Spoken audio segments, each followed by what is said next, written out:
kulan ballaaran oo soo qaban qaabisay hay'adda DRC oo lagaga wada hadlayo sidii kor loogu qaadi lahaa nabadgelyada iyo horumarka xaafadda Farxaskulle oo ka qayb galay gudoomiyaha gobolka Sool iyo waliba maayirka degmada Laascaanood dadweynaha u tiro badan ayaa ugu horreynba waxa ka hadashay Iimaan Maxamed Cumar oo ah mas'uulka hay'addaasi DRC waxa iyaguna ka hadlay gabagabadiina maayirka degmada Laascaanood iyo gudoomiyaha gobolka Sool ayaa labadooduba uga mahadceliyay hay'adda DRC waxqabadka bulshada ee deegaankaasi Farxaskulle magaalada Laascaanood inay kala soo qayb galaan barnaamijka xidhitaanka mashruucii AFR loo oran jiray DDG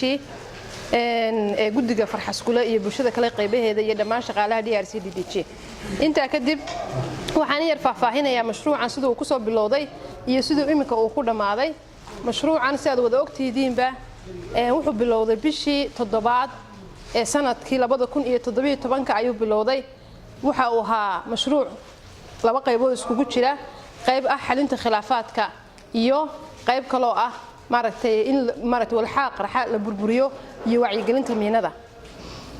shaqadu waxay si fiican u bilaabantay bishii 8 sanadkii 2017 waxyaabaha la qabtay waxa ka mid ah tababaro badan baa la qabtay tababarada waxa ugu horeeyay tababarkii la oranayay in guddiga la iskugu yeero oo la keeno khilaafaad dhab ahaantii ma soo koobi karo khilaafaadka aanu xalilay kuwa noo suurtoobi waayay haddii aan wax ka xuso waxa ugu horeeyay dhibkii ka dhacay aanu hay'adda u gudbino qorile iyo gumburka dagaalka qaybtii hore mar la dili jiray dhowr nin iyo khilaafaadda kale deegaanka waanu soo gudbinay oo 4 ah hay'addu markii loo gudbiyay ee Hargeysa loo gudbiyay barnaamijkii qorile iyo gumburku wuxuu noqday barnaamij aad u culus marka ugu horeysay odayaal kamid ah ayaa la soo hay'addu marti qaaday hoolkan la keenay la xog wareystay xogtoodii iyagoo ayay waxay u gudbeen meesha la yiraahdo Hargeysa waxay noqotay lacag aad u fara badan inay ku kacso mashruucaasu marka waxyaabihii kale aanu soo gudbinay oo ahayd solarkan qaybta kala baydh iyo khilaafaadda yaryar oo beeralayda iyo bulshada dhex yaalay markaas iyo xafiiska guddida oo baahidiisa aanu dhowr jeer uga cabanay hay'adda ayaa waxay noqotay in wax laga qabto aad iyo aadna way ugu mahadsan yihiin leeydkii waa ka jabay ka kale leeydkii galad ka maahan waxa ka solarka waxaanu idin ka codsanaynaa inaad isku daydaan 10 ka xabay hay'addu noo taagtay inaad 10 kale oo la mid ah noogu dartaan amba xitaa haday kuwani damaan hadii alla idmo ila weedabi kare wax ma karayaan inaad leeydkiina noogu xidhaan oo free ahaadaan 10 ka iyo 10 kaleba waa arin aad iyo aad wanaagsan weeyaan waana qorshe aad iyo aad wanaagsan inta kadib halka waxaan mahadnaq ugu soo jeedinayaa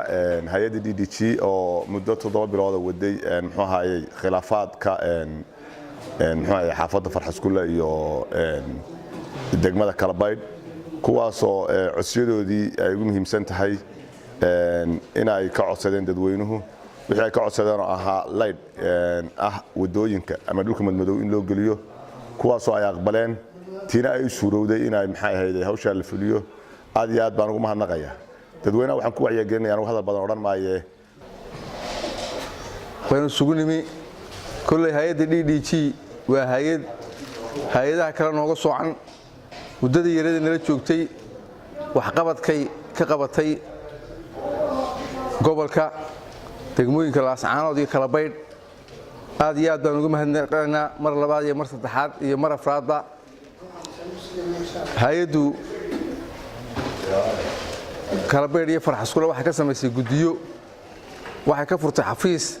shaqaynaya oo maanta qalabeysan bay ka tagaysaa oo guddigiisina u dhantahay iyana aad baan ugu mahadnaqaynaa hayaankiisii aynu bilownay bishii 7 ee sanadkii 2017 waxqabadkiisa bishii 8 ee 2017 mashruuca oo ahaa laba qaybood oo ay noo wadeen hay'adaha DDG iyo DRC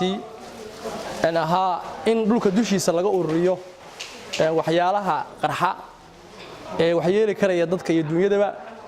iyo in la sameeyo guddiyo tayo leh oo loo sameeyo xaafadaha magaalada qayb kamid ah وبرقة عمر أحمد البانت قرن كتشمريد السومالان لا سعنود